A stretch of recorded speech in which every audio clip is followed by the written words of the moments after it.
Hi అండి. Welcome to our miracles. నేను మీ శ్రావణి. ఈరోజు మన ఛానల్లో ఇంకొక డెలిషియస్ స్వీట్ అయితే చేసేసుకుందాం. అదే కరాచీ హల్వా. దీన్నే ముంబై కరాచీ హల్వా అని కూడా అంటారు. మీ పిల్లలు ఎప్పుడు స్వీట్ అడిగినా కూడా దీన్ని తొందరగా చేసి ఇవ్వచ్చనమాట. వాళ్ళు కూడా చాలా ఇష్టపడి తింటారు. మరి ఇంతగా చెప్పుకునే ఆ కరాచీ హల్వా ప్రాసెస్ ఏంటో చూసేద్దామా? మరి ఇంకెందుకు ఆలస్యం, వెంటనే వీడియోలోకైతే వచ్చేయండి. మీరైతే ఈ వీడియోని స్కిప్ చేయకుండా చివరిదాకా చూడండి. అండ్ వెళ్తూ లైక్ కొట్టేసి వెళ్ళండి. ముందుగా ఒక బౌల్ తీసుకొని అందులోకి 1 కప్పు కార్న్‌ఫ్లోర్ తీసుకున్నాను నేను. మీరు మీ స్ట్రెంగ్త్‌ని బట్టి ఇంకొంచెము పెంచుకోవచ్చనమాట క్వాంటిటీ. నేను 1 కప్పు కార్న్‌ఫ్లోర్ తీసుకున్న. 1 కప్ కార్న్‌ఫ్లోర్‌కి 2 కప్పుల దాకా వాటర్ అనేది అవసరం వస్తాయి. ఇప్పుడు 1 కప్పు వేసుకొని అందులోకి వాటర్ మొత్తంగా ఈ ఉండలు కట్టకుండా కార్న్‌ఫ్లోర్‌ని అయితే విస్కర్‌తో కలిపేసుకోవాలన్నమాట మొత్తంగా. లేదంటే అడుగున తొందరగా పట్టేస్తుందన్నమాట. అంతా కలుపుకున్న తర్వాత ఇంకొక కప్పు వాటర్‌ని కూడా మనము ఇందులోకి యాడ్ చేసేసుకొని మళ్ళీ కూడా ఒకసారి అంతా కూడా కలిపేసుకొని సాఫ్ట్‌గా అయ్యేదాకా కలిపి పక్కన పెట్టేసుకుందాం.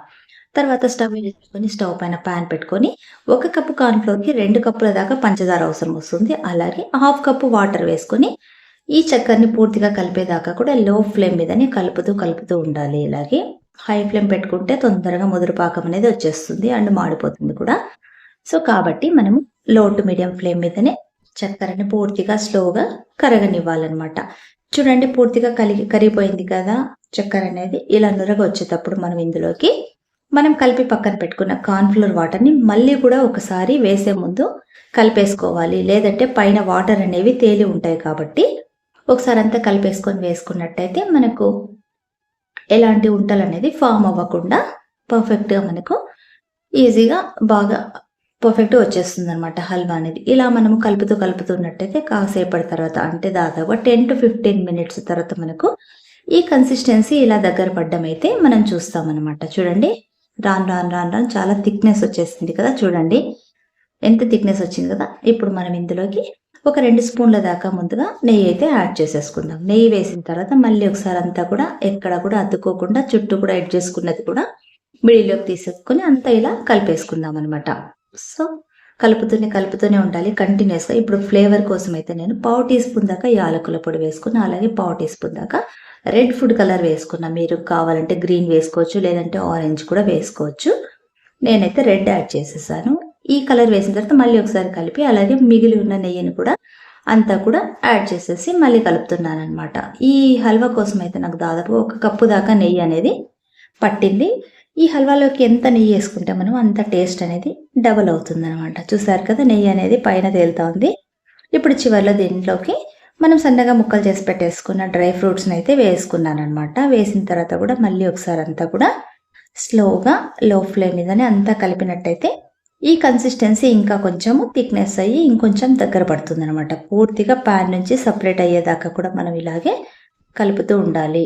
స్లోగా కంటిన్యూయస్‌గా లో ఫ్లేమ్ మీదనే కలుపుతున్నట్టు కాసేపటి తర్వాత చూడండి, పాన్ నుంచి దాదాపుగా సెపరేట్ అయ్యే వరకు మనకు రెడీ అయిపోయిందనమాట.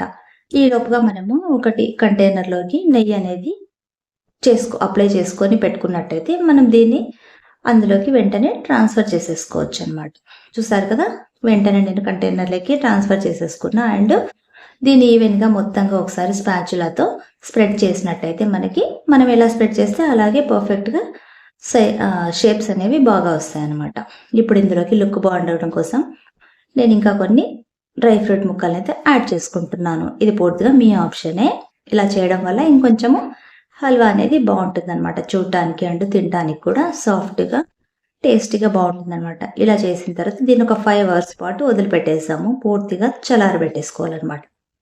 నేను మీకు 5 అవర్స్ తర్వాత చూపిస్తున్నాను. పూర్తిగా చల్లారిపోయింది హల్వా అనేది. ఇప్పుడు దీన్ని ప్లేట్‌లోకి పెట్టుకొని కొంచెం ఇలా రివర్స్ చేసినట్టయితే మనకు కంటైనర్‌లో ఉన్న హల్వా మొత్తంగా కూడా ప్లేట్‌లోకి వచ్చేస్తుందనమాట. చూసారు కదా ఎంత పర్ఫెక్ట్‌గా మనకు సెట్ అయిపోయిందో. ఇప్పుడు మళ్ళీ దీన్ని రివర్స్‌లో పెట్టేసుకుందాము. చల్లారిపోయింది కాబట్టి మనము మీకు నచ్చిన సైజులో, మీకు నచ్చిన షేప్‌లో మీరు కట్ చేసుకోవచ్చనమాట. సో, ఎంత బాగుంది కదా చూడటానికి. పిల్లలు దీన్ని చూస్తే అసలు వదులుతారా చెప్పండి? సో, అంతే టేస్ట్ కూడా అంతే బాగుంటుందండి. ఎప్పుడైనా మనకు ఏదైనా స్వీట్ తినాలనిపించినప్పుడు బేకరీకి పరిగెత్తుకుంటూ వెళ్లి తినే కంటే, అండ్ బేకరీ వాళ్ళు ఎంత హైజీనిక్‌గా చేస్తారో మనకు తెలీదు. మన ఇంట్లో ఉన్న తక్కువ ఇంగ్రీడియంట్స్తోనే ఇది చాలా తొందరగా చేసేసుకోవచ్చు అనమాట. అండ్ టేస్ట్ కూడా చాలా బాగుంటుంది. అండ్ పర్ఫెక్ట్గా మనం అన్ని ఫ్రెష్ నెయ్యి ఫ్రెష్ అవే వాడతాం కాబట్టి హెల్త్ కూడా డ్యామేజ్ అవ్వకుండా ఉంటుందన్నమాట. చూసారు కదా, మీకైతే ఈ వీడియో బాగా నచ్చింది కదా. మరి ఇంకెందుకు ఆలస్యం, మీరు కూడా తప్పకుండా ట్రై చేయండి. అండ్ మీ పిల్లల్ని కూడా హైజెనిక్గా చూడండి. నెక్స్ట్ మళ్ళీ మీ ఫ్రెండ్స్కి అండ్ మీ కుటుంబ సభ్యులకి నా వీడియోని షేర్ చేయండి అండ్ సబ్స్క్రైబ్ చేసుకోండి. అలాగే నెక్స్ట్ మళ్ళీ ఇంకొక మంచి వీడియోతో మళ్ళీ మీ ముందుకు వస్తాను. Until then bye. Thanks for watching.